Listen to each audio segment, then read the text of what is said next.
पकडण्यासाठी शिकले. पूर्वी ते बांबूच्या लाकडापासून बनवले जाते. आता बांबूच्या ऐवजी ते काड्यांचा वापर लोखंडी काड्याचा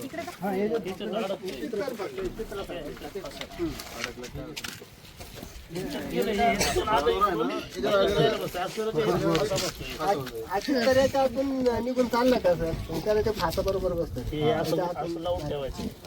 फासा बसतोय.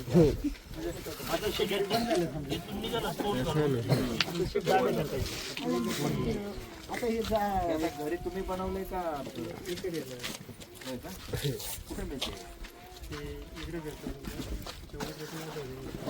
कुठे हे जे आहे ना पूर्वी हे पारधी समाजाचे लोक बांबूच्या काड्यापासून बनवायचे. हे जे आहे हे आता नवीनच आयडिया निघाली कारण हे ह्याच्यात डोकं गुटत आहे किंवा मग पाय गुटत. एकदा पाय गुटला किंवा डोकंचं गुट आमचं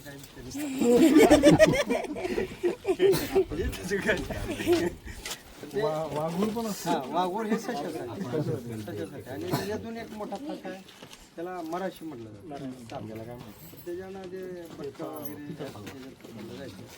आता ते बाकी नाव